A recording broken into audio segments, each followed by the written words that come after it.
Hello everybody, welcome to Savage Ink Studios. I'm your host, Ink, and before we get into today's sketchbook story time, I want to give a shout out to Cupcake117 for this awesome piece of fan art here. I absolutely love the background, I love the style and the media. It's awesome, I love it so much, thank you. I will have a link to her profile in the description box below, so definitely check her out, her work's really cool. Alright, so into the story of my crazy roommate who ended up stealing my car and my identity. Alright, so as you guys know, if you've watched my previous videos, my life growing up was not super great, so as you can imagine that when the clock struck midnight on my 18th birthday, I was out of there. I didn't have a real solid plan, but I had saved up money for an apartment. My partner and I found a little place, and not too long afterwards it ended up not working out because of issues between me and my partner, and I was stuck with no savings and no real education on like what I'm supposed to do in a situation like this. So I ended up going through Craigslist looking for a room for rent. I found one in the area that I was looking for. Went in for a sort of like little interview, and the lady seemed, nice, normal. It was $100 a week for a room. That included, the electricity and whatever, so it was definitely something that I could more or less afford with the job that I had, and seemed like a good fit. And she seemed to think that I was a good fit too. So I moved in. And not too long afterwards, I realized what a mistake that was. So I worked overnights somewhere. That was 11 p.m. till 6 in the morning. And this lady was a hardcore partier. So I would get home at 6 in the morning, which was essentially, bedtime for me. And I would do my around the house things that I had to get done, take care of my critter, try and stay up for a few hours, and would generally try and sleep right before I had to go to work. So by, 5 o'clock at night, that was more or less like the middle of my night. And this woman consistently would just bust into my room and bottles of liquor, drink it or wear it, drink it or wear it, drink it or wear it. And I'm 18. Not that I was inexperienced with drinking. I'd been drinking for a long time prior to that, but I'm just like, my dude, I've got to work soon. Like, this is my bedtime. This is the time that I get to sleep. I never complained about the noise or the partying or the fact that she had a million people over while I was trying to sleep, because, I was able to lock my door. She had a key, but nobody else could get into my room, so, I put in my headphones and was able to kind of sort of sleep. But with her busting into my room, drink it or wear it, drink it or wear it, drink it or wear it, I was exhausted all of the time. Which was the first thing that was a red flag, where I really should have just tried to look for another place. But I, didn't. Another huge red flag was all of the crazy drama that she was always getting into over illegal substances and minors, and just overall her doing really, really dumb things while drunk or under other influences. My mentality on it at this point was, it's her house, it's none of my business, I'm not involved, so I don't care. So during this time, my grandmother had given me her car.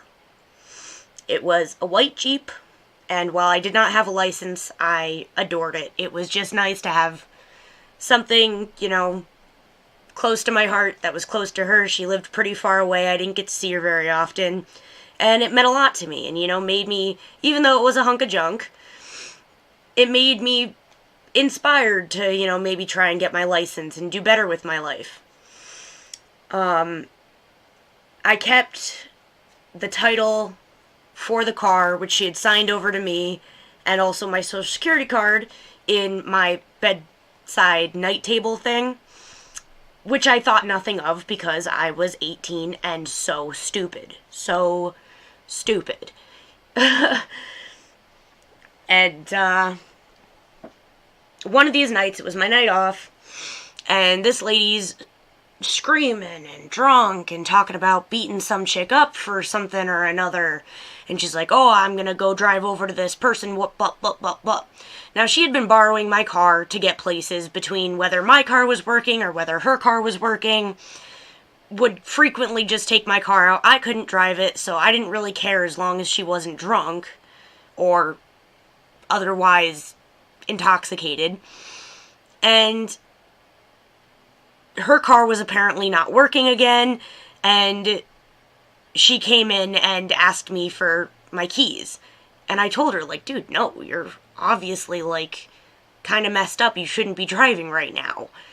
And she got so mad. So she decided that she was going to take the keys to her car and try and get her car to start. At this point, I'm just like, all right, if she drives off into the road and runs somebody over, at this point, it's kind of my problem, because I knew what she was trying to do, and I felt responsible for making sure that she didn't go out and wreak havoc on this town. So, despite not having a license, I didn't think that it would hurt. I went down with my keys and blocked in her car with my Jeep. After this, she freaked out, and started throwing all of my stuff off the top story window and into the yard. Wouldn't even let me in to get the rest of my stuff. Just threw all my shit out and told me that I was not allowed to come in and that I was not allowed to come back. It was not until later that, keep in mind again, I didn't have a license, so I could not drive my Jeep out of her driveway. So I had called my grandmother, who was going to come down a couple days later to come and pick it up. When my grandmother had gotten there, by then I had realized that this woman had not given me the stuff from my nightstand back, my social security card and the title to my Jeep. And when we get there, the car is gone. So obviously I knock on the door and I'm like, where's my car? Assuming that, out of being spiteful and petty, maybe she had just had it towed. And she informed me then that she had in fact junked it. My grandmother was speechless. I was speechless.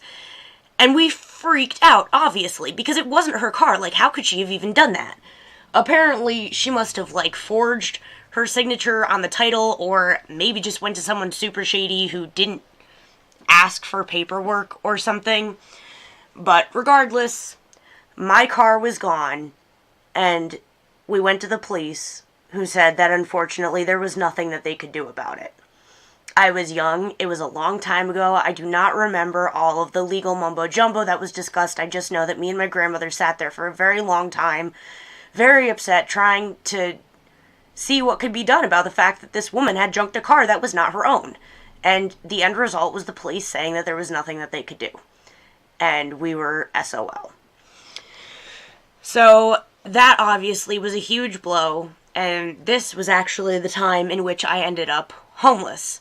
So having a car to just sit in when it was pouring rain or when fire ants were trying to eat me alive would have been nice, but it was more just the fact that my grandmother had given me this huge thing that was supposed to change my life, and this entitled crazy bitch had junked it for money, which, again, just completely blows my mind even to this day. And after that, obviously, I completely cut ties with her, never spoke to her again, and thought that that would be the end of it. You'd think that that would be the end of it, right? No. 2.5 years later, I had moved into another apartment and went to put the electricity in my name. As I had never had electricity in my name before, I didn't see how this would be an issue in any way, shape, or form.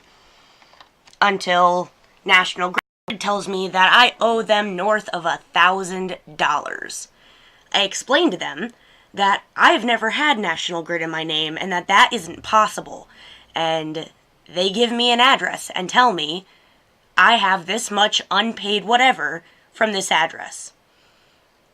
that address was the address that I had been renting a room from with this crazy bitch, who had not only stolen and junked my car, but apparently stolen and used my social security number to pay, quote unquote, pay the electric bill, which she never paid.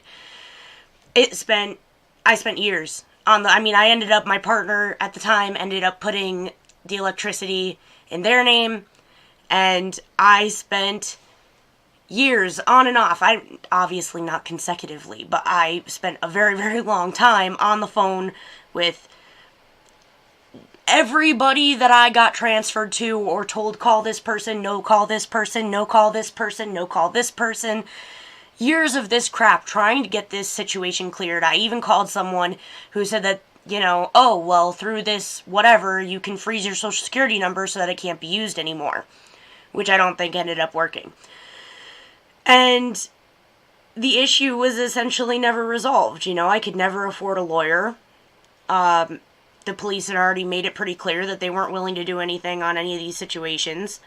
And to this day, still has not been dealt with. The apartment that I'm living in now went to put in National Grid because the last I had known, I thought someone had said that they were going to, that it was going to be dealt with and that it was understood and whatever. And they tell me, no, you owe this much money.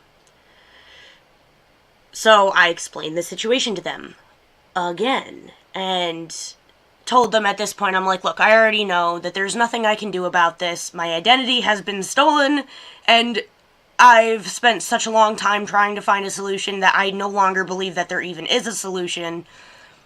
Can I just, can you add what is owed into my payments for this place?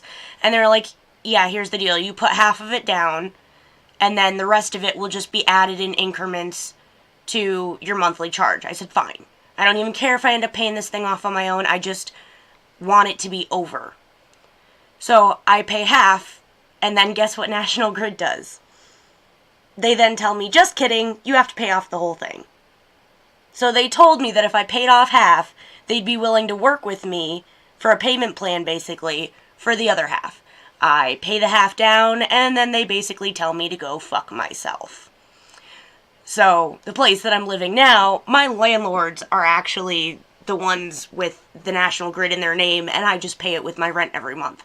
Because situations like this, man, just make me, hold my face in my hands and think, why does it seem like the world is out to get me? Because it really feels that way. National Grid is supposed to be this huge corporation that is totally professional. We come to an agreement, and then they basically flip me the bird and tell me, just kidding, we just made you pay a ton of money that you didn't actually owe us for nothing. And people wonder why I'm so stressed out with my life sometimes, and it's awesome. It's hilarious.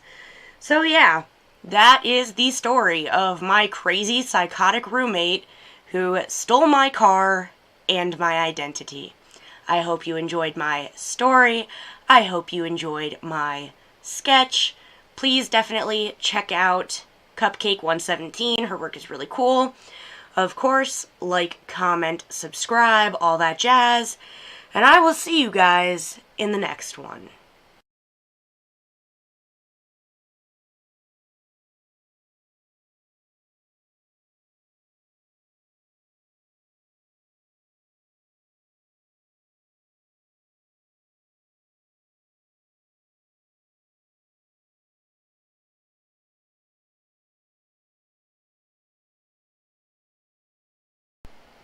Hey guys, if you're still here, sorry about that. I don't know why the video imaging didn't sync up with the audio. I set it to sync at the exact same amount of time as the